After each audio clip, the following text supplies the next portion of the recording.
ನಮ್ಮನ್ನು ನಿರ್ಜೀವ ಕರ್ಮಗಳಿಂದ ಬಿಡಿಸಿ ಜೀವವುಳ್ಳ ದೇವರನ್ನು ಆರಾಧಿಸುವರಾಗುವಂತೆ ಮಾಡುವಂತ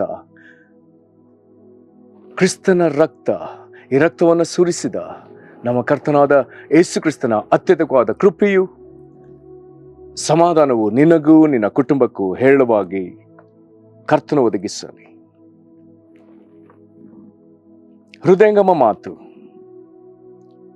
ಈ ತಿಂಗಳ ಈ ಧ್ಯಾನದಲ್ಲಿ ನಾವು ಯೇಸು ಕ್ರಿಸ್ತನ ರಕ್ತವನ್ನು ಧ್ಯಾನಿಸುತ್ತಿರುವಲ್ಲಿ ಈ ದಿನ ನಾವು ಧ್ಯಾನಿಸುವಂತ ದೇವರ ವಾಕ್ಯದ ಭಾಗ ಇಬ್ರಿಯರಿಗೆ ಬರೆದ ಪತ್ರಿಕೆ 9ನೇ ಅಧ್ಯಾಯ 14ನೇ ವಚನ. ಇಬ್ರಿಯ 9:14. ನಿತ್ಯಾತ್ಮನಿಂದ ತನ್ನನ್ನು ತಾನೇ ನಿರ್ದೋಷಿಯನ್ನಾಗಿ ದೇವರಿಗೆ ಸಮರ್ಪಿಸಿಕೊಂಡ ಕ್ರಿಸ್ತನ ರಕ್ತವು ಎಷ್ಟೋ ಹೆಚ್ಚಾಗಿ ನಮ್ಮನ್ನು ನಿರ್ಜೀವ ಕರ್ಮಗಳಿಂದ ಬಿಡಿಸಿ ನಾವು ಜೀವವುಳ್ಳ ದೇವರನ್ನು ಆರಾಧಿಸುವರಾಗುವಂತೆ ನಮ್ಮ ಮನಸ್ಸನ್ನು ಶುದ್ಧೀಕರಿಸುವುದಲ್ಲವೇ. ಮತ್ತೊಮ್ಮೆ ಓದ್ತಾನೆ.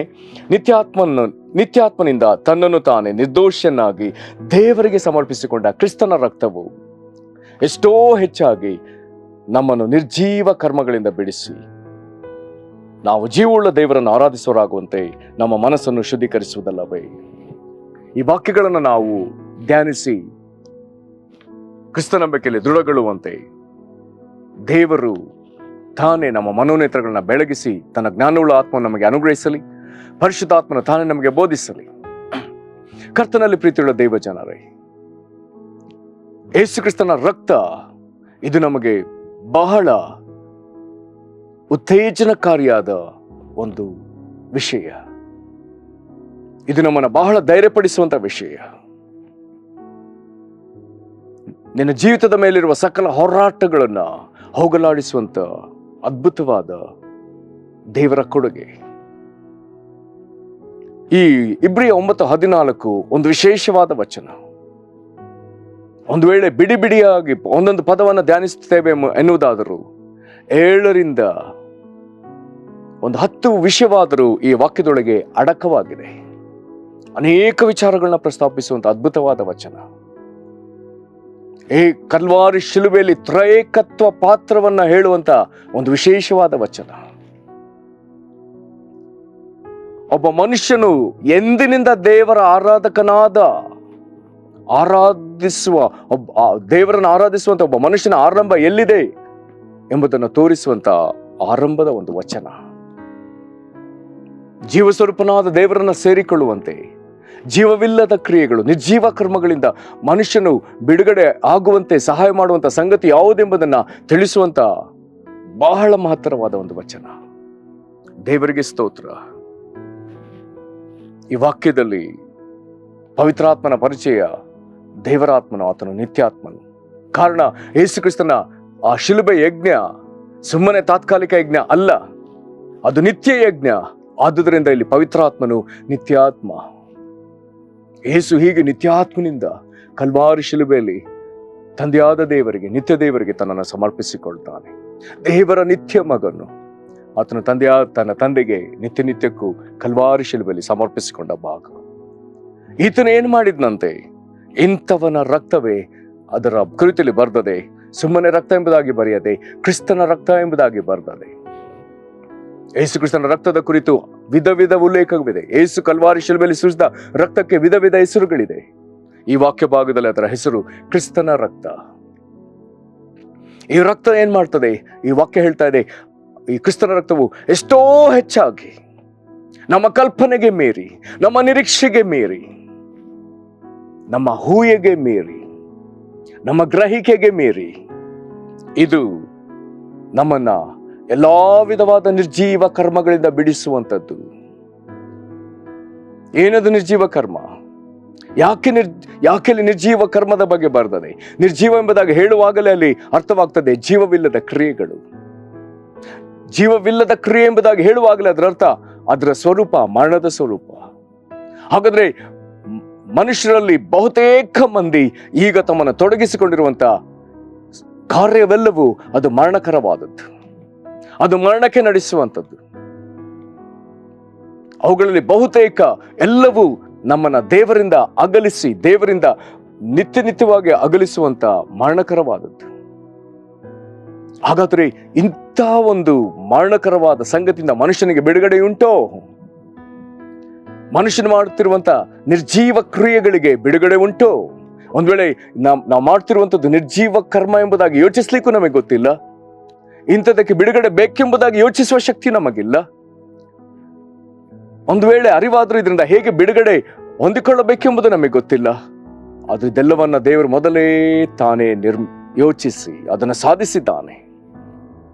ತನ್ನ ಮಗನನ್ನ ಕಲ್ವಾರಿ ಶಿಲುಬೆಯಲ್ಲಿ ಬಲಿ ಅರ್ಪಿಸುವ ಈ ರಕ್ಷಣಾ ಕಾರ್ಯದಲ್ಲಿ, ಈ ರಕ್ಷಣೆಯ ಸಾಧನೆಯಲ್ಲಿ ದೇವರು ಕ್ರಿಸ್ತನ ರಕ್ತವನ್ನ, ಯೇಸು ಕ್ರಿಸ್ತನ ತನ್ನ ರಕ್ತವನ್ನು ಸುರಿಸುವಾಗ ಆತನು ನಮಗೆ ಮಾಡಿದ್ದು ನಮ್ಮಲ್ಲಿರುವಂತ ಅಥವಾ ನಿನ್ನಲ್ಲಿರುವಂತ ದೇವರ ಮುಂದೆ ಯಾವುದು ಜೀವವಿಲ್ಲದ ಕ್ರಿಯೆಯೋ ಅವುಗಳನ್ನು ಅಳಿಸಿ ಬಿಡುವಂತ ಕಾರ್ಯವನ್ನು ಆತನು ಮಾಡಿದ್ದಾನೆ. ದೇವರಿಗೆ ಸ್ತೋತ್ರ, ದೇವರಿಗೆ ಸ್ತೋತ್ರ. ಈ ನಾನು ಮಾಡುವಂತ ಕ್ರಿಯೆ ನನ್ನಲ್ಲಿದ್ರೆ ಅಥವಾ ಇದು ನಿರ್ಜೀವ ಕ್ರಿಯೆ ನನ್ನಲ್ಲಿದ್ರೆ ಏನು ತೊಂದರೆ ಎಂಬುದಾಗಿ ಒಂದು ವೇಳೆ ಯಾರಾದ್ರೂ ಬಂಡುತನದಿಂದ ಪ್ರಶ್ನಿಸಿದಾದರೆ ಅದಕ್ಕೆ ಒಂದು ವೇಳೆ ಉತ್ತರ, ದೇವರ ಜೀವ ಸ್ವರೂಪನು, ಆತನನ್ನ ಜೀವದಿಂದಲೇ ಸೇವಿಸಬೇಕು, ಆತನನ್ನ ಜೀವದಿಂದಲೇ ಸಂಧಿಸಬೇಕು. ಯಾವ ಮರಣಕರವಾದದನ್ನ ಒಳಗೆ ಇಟ್ಟುಕೊಂಡು ಅಥವಾ ಮೇಲೆ ಒಳಗೆ ಇಟ್ಟುಕೊಂಡು ಆತನನ್ನ ಸಂಧಿಸ್ಲಿಕ್ಕೆ ನಾವು ಸಾಧ್ಯವಿಲ್ಲ. ಹಾಗಿದ್ದು ನಾವು ದೇವರ ಸನ್ನಿಧಿಗೆ ಬಂದು ಆರಾಧಿಸ್ತೇವೆ ಅನ್ನೋದಾದ್ರೆ ಅದು ಜೀವವಿಲ್ಲದ ಆರಾಧನೆ. ಹಾಗಿದ್ದು ಕಾಣಿಕೆ ಕೊಡುವುದಾದ್ರೆ ಅದು ಜೀವವಿಲ್ಲದ ಕಾಣಿಕೆ. ಹಾಗಿದ್ದು ಉಪವಾಸ ಮಾಡುವುದಾದ್ರೆ ಜೀವವಿಲ್ಲದ ಉಪವಾಸ. ಹಾಗಿದ್ದು ಪ್ರಾರ್ಥನೆ ಮಾಡುವುದಾದ್ರೆ ಜೀವವಿಲ್ಲದ ಪ್ರಾರ್ಥನೆ. ಹಾಗಾದರೆ ಜೀವವಿಲ್ಲದ ಈ ಸಂಗತಿಯಿಂದ ಬಿಡುಗಡೆ ಹೊಂದುವಂತೆ ದೇವರು ನಮಗೆ ಜೀವಾಧಾರವಾಗಿರುವಂತ, ನಮ್ಮ ದೋಷವನ್ನು ನಿವಾರಿಸುವಂತ ತನ್ನ ರಕ್ತವನ್ನೇ ನಮಗೆ ಕೊಟ್ಟಿದ್ದಾನೆ. ಆ ರಕ್ತ ಕ್ರಿಸ್ತನ ರಕ್ತ. ಈ ರಕ್ತ ನಮ್ಮಲ್ಲಿರುವಂತ ಎಲ್ಲಾ ನಿರ್ಜೀವ ಕರ್ಮಗಳಿಂದ ನಮ್ಮನ್ನ ಬಿಡುಗಡೆ ಮಾಡಿ, ಎಷ್ಟೋ ಹೆಚ್ಚಾಗಿ ನಮ್ಮ ಕಲ್ಪನೆಗೆ ನಿಲ್ಲುಕದ ವಿಧದಲ್ಲಿ ಅವುಗಳಿಂದ ನಮ್ಮನ್ನ ವಿಮೋಚಿಸಿ, ಅದು ನಮ್ಮನ್ನ ಏನ್ ಮಾಡ್ತದೆ, ನಾವು ಜೀವವುಳ್ಳ ದೇವರನ್ನು ಆರಾಧಿಸುವರಾಗುವಂತೆ. ಒಬ್ಬ ಮನುಷ್ಯನು ಜೀವವುಳ್ಳ ದೇವರ ಆರಾಧಕನಾದದ್ದು ಎಲ್ಲಿ? ಇಲ್ಲಿಯೇ. ಆತನು ಯೇಸು ಕ್ರಿಸ್ತನ ಬಳಿಗೆ ಬಂದು ಕ್ರಿಸ್ತನು ನಮಗಾಗಿ ಸುರಿಸಿದ ರಕ್ತದಿಂದ ಆತನು ಶುದ್ಧೀಕರಿಸಲ್ಪಟ್ಟಾಗ, ಅವನಲ್ಲಿದ್ದ ನಿರ್ಜೀವ ಕ್ರಿಯೆಗಳು, ಕರ್ಮಗಳೆಲ್ಲ ನಿವಾರಿಸಲ್ಪಟ್ಟಾಗ, ಮರಣಕರವಾದದ್ದು ತೆಗೆದು ಹಾಕಲ್ಪಟ್ಟಾಗ ಈಗ ಜೀವವುಳ್ಳ ದೇವರ ಎದುರು ನಿಲ್ಲುವ ಅರ್ಹತೆಯನ್ನ ಈಗ ದಕ್ಕಿಸಿಕೊಂಡಿದ್ದಾನೆ. ಈ ಅರ್ಹತೆಯೊಂದಿಗೆ ತನಗೆ ಈ ರೀತಿಯಾಗಿ ಉಪಕಾರ ಮಾಡಿದ ದೇವರನ್ನ ಮಹಿಮೆ ಪಡಿಸ್ತಾ ಆರಾಧಿಸ್ತಾನೆ. ಹಾಗಾಗಿ ನಾವು ಜೀವವುಳ್ಳ ದೇವರನ್ನ ಆರಾಧಿಸುವರಾಗುವಂತ ಅರ್ಹತೆಯನ್ನು ಪಡ್ಕೊಳ್ಳುವಂತೆ ಈ ಕ್ರಿಸ್ತನ ರಕ್ತ ನಮ್ಮ ಮನಸ್ಸನ್ನ, ನಮ್ಮ ಆಂತರ್ಯವನ್ನ, ನಮ್ಮ ಮನಸ್ಸಾಕ್ಷಿಯನ್ನ ಇದು ಶುದ್ಧೀಕರಿಸುವಂಥದ್ದು. ಬಹಳ ನಿಶ್ಚಯವಾದ ಕಾರ್ಯ ಶುದ್ಧೀಕರಿಸುವುದಲ್ಲವೇ. ದೇವಾದಿದೇವನನ್ನ, ಜೀವಸ್ವರೂಪನಾದ ದೇವರನ್ನ ನಾನು ಜೀವದಲ್ಲಿ ಸೇರಿ ಆತನನ್ನ ನನ್ನೊಳಗೆ ಸೇವಿಸುವಂತೆ, ಆತನನ್ನು ಸನ್ಮಾನಿಸುವಂತೆ, ಘನಪಡಿಸುವಂತೆ, ಆರಾಧಿಸುವಂತೆ, ಆತನಿಗೆ ನನ್ನ ಜೀವಿತದಲ್ಲಿ, ನನ್ನ ಹೃದಯ ಪೀಠದಲ್ಲಿ ಉತ್ಕೃಷ್ಟ ಸ್ಥಾನವನ್ನ, ಅತ್ಯುನ್ನತ ಸ್ಥಾನವನ್ನ, ಘನತೆಯನ್ನ ಸಲ್ಲಿಸ್ಲಿಕ್ಕಾಗುವಂತೆ ನನಗೆ ಅರ್ಹತೆಯನ್ನ ಗಿಟ್ಟಿಸಿಕೊಟ್ಟದ್ದೇ ಕ್ರಿಸ್ತನ ರಕ್ತ. ನಿನಗೆ ಅರ್ಹತೆಯನ್ನ ಗಿಟ್ಟಿಸಿಕೊಟ್ಟದೆ ಕ್ರಿಸ್ತನ ರಕ್ತ. ಈ ವಾಕ್ಯವನ್ನ ನಿನ್ನ ಸ್ವಂತ ವಾಕ್ಯವನ್ನಾಗಿ ಈಗಲೇ ಅಂಗೀಕರಿಸು. ದೇವರನ್ನ ಘನಪಡಿಸು. ದೇವರ ಜೀವದೊಳಗೆ ಸೇರಿ ಜೀವಸ್ವರೂಪನಾದ ದೇವರನ್ನ ಆರಾಧಿಸುವರಾಗುವಂತೆ, ಎಲ್ಲಾ ನಿರ್ಜೀವ ಕರ್ಮಗಳಿಂದ ಬಿಡುಗಡೆ ಹೊಂದಿದವನಾಗಿ ಜೀವವುಳ್ಳ ದೇವರನ್ನ ಘನಪಡಿಸುವನಾಗುವಂತೆ ಈಗ ಕ್ರಿಸ್ತನ ರಕ್ತದ ಬಳಿಗೆ ಓಡಿ ಬಾ. ಪ್ರಾರ್ಥನೆ ಮಾಡೋಣ. ಮಹಾಕೃಪೆಯ ಪರಲೋಕ ತಂದೆಯೇ, ಈ ಮಹಿಮೆಯ ವಾಕ್ಯಕ್ಕಾಗಿ ನಾವು ನಿನಗೆ ಸ್ತೋತ್ರ ಸಲ್ಲಿಸ್ತೇವೆ. ಈ ಉತ್ಕೃಷ್ಟವಾದ ವಾಕ್ಯಕ್ಕಾಗಿ ಸ್ತೋತ್ರ ಸಲ್ಲಿಸ್ತೇವೆ. ನಿತ್ಯಾತ್ಮನಿಂದ ನಿನ್ನನ್ನು ತಾನೇ ನಿರ್ದೋಷನಾಗಿ ದೇವರಿಗೆ ಸಮರ್ಪಿಸಿಕೊಂಡ ಕ್ರಿಸ್ತನೇ ನಿನಗೆ ಮಹಿಮೆ.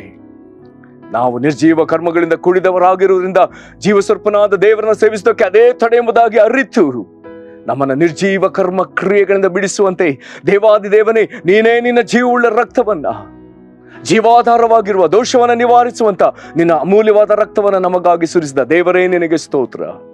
ಅದು ನಮ್ಮ ಆಂತರ್ಯವನ್ನ, ಮನಸ್ಸಾಕ್ಷಿಯನ್ನ, ಮನಸ್ಸನ್ನ ಶುದ್ಧೀಕರಿಸುವಂತ ರಕ್ತವಾಗಿರುವುದಕ್ಕಾಗಿ ಸ್ತೋತ್ರ. ಇದರ ನಿಮಿತ್ತ ಜೀವವುಳ್ಳ ದೇವರೇ, ನಾವು ನಿನ್ನನ್ನು ಆರಾಧಿಸುವಂತ ಅರ್ಹತೆಯನ್ನ ನಾವು ಸಂಪಾದಿಸಿಕೊಳ್ಳುವಂತೆ, ಈ ಯೋಗ್ಯತೆಯನ್ನ ಪಡಕೊಳ್ಳುವಂತೆ ಕ್ರಿಸ್ತನ ರಕ್ತ ನಮಗೆ ಆಧಾರವಾದದಕ್ಕಾಗಿ ಸ್ತೋತ್ರ. ಇದನ್ನ ಹೀಗೆ ನೀನು ಒದಗಿಸಿದಕ್ಕಾಗಿ ನಿನಗೆ ಸ್ತೋತ್ರ. ಕರ್ತನೇ, ಇದನ್ನ ಕೇಳಿ ನಿನ್ನ ನಂಬುತ್ತಿರುವಂತ ಒಬ್ಬೊಬ್ಬರನ್ನ ನೀನು ಕನಿಕರಿಸು. ನಿನ್ನ ರಕ್ತ ಒಬ್ಬೊಬ್ಬರನ್ನ ಕರ್ತ ನಂಬುವ ಪ್ರತಿಯೊಬ್ಬರನ್ನ ಅದು ನಿನ್ನ ಆರಾಧಕರನ್ನಾಗಿ ಮಾರ್ಪಡಿಸ್ತಿರುವುದಕ್ಕಾಗಿ ಸ್ತೋತ್ರ. ಹೀಗೆ ಕರ್ತನೆ, ನಿನಗೆ ಎಷ್ಟೋ ಹೆಚ್ಚಾಗಿ ಮಹಿಮೆ ಉಂಟಾಗಲಿ. ಎಷ್ಟೋ ಹೆಚ್ಚಾಗಿ ನಿನಗೆ ಮಹಿಮೆ ಉಂಟಾಗಲಿ. ನಿನ್ನ ಮಕ್ಕಳು ನಿನ್ನ ಜೀವದಲ್ಲಿ ಸೇರಿ ಜೀವಸ್ವರೂಪನಾದ ದೇವರೇ ನಿನ್ನನ್ನು ಘನಪಡಿಸುವಲ್ಲಿ ನಿನ್ನ ಮಹಿಮೆ ಹೆಚ್ಚಲಿ. ದೇವರೇ, ನಿನ್ನ ಮಕ್ಕಳು ನಿನ್ನಲ್ಲಿ ಸಂಭ್ರಮಿಸುವಾಗ ನಿನ್ನ ಹೇರಳವಾದ ಆಶೀರ್ವಾದಗಳು ಅವರ ಮೇಲೆ ಇಳಿದು ಬರಲಿ. ನೀನು ಅವರ ಮೇಲೆ ಕರ್ತನೆ ಕನಿಕರವುಳ್ಳವನಾಗಿ, ದಯಾದೃಷ್ಟಿ ಉಳ್ಳವನಾಗಿ, ಅವರಲ್ಲಿ ಸಂಭ್ರಮಿಸುವವನಾಗಿ ನಿನ್ನ ಮಕ್ಕಳನ್ನು ಹೆಚ್ಚೆಚ್ಚಾಗಿ ಆಶೀರ್ವದಿಸು. ನಿನಗೆ ಸ್ತೋತ್ರ, ನಿನಗೆ ಸ್ತೋತ್ರ ದೇವರೇ. ಹೌದಪ್ಪ, ನಿರ್ಜೀವ ಕರ್ಮದೊಳಗೆ ಸೇರಿ ಜೀವುಳ್ಳ ದೇವರಾದ ನಿನ್ನನ್ನು ಆರಾಧಿಸಲು ಇನ್ನು ಅರಿಯದ ಒಬ್ಬೊಬ್ಬರನ್ನ ನೀನು ಕನಿಕರಿಸಿ ಅವನ ಆರಾಧಕರನ್ನಾಗಿ, ನಿನ್ನ ಆರಾಧಕರನ್ನಾಗಿ ಮಾರ್ಪಡಿಸುವಂತೆ ಕ್ರಿಸ್ತನ ರಕ್ತ ಅಂತ ಪ್ರತಿಯೊಬ್ಬೊಬ್ಬರಿಗೂ ಅದು ಆಧಾರವಾಗಲಿ. ಅವರೂ ನಿನ್ನನ್ನು ಆರಾಧಿಸ್ತಾ ನಿನ್ನ ಜೀವದಲ್ಲಿ ಸೇರಿ ಅಪ್ಪ ನಿನ್ನ ಆಶೀರ್ವಾದಕ್ಕೆ ಪಾತ್ರರಾಗುವಂತೆ ನಿನ್ನ ಕೃಪೆ ಒಬ್ಬೊಬ್ಬರ ಮೇಲೆಯೂ ಬರಲಿ. ಯೇಸು ಕ್ರಿಸ್ತನ ಹೆಸರಲ್ಲಿ ಬೇಡಿದ್ದೇವೆ ನಮ್ಮ ತಂದೆಯೇ, ಆಮೇನ್. ಕರ್ತ ನಿಮ್ಮನ್ನು ಕನಿಕರಿಸಲಿ. ವಂದನೆಗಳು.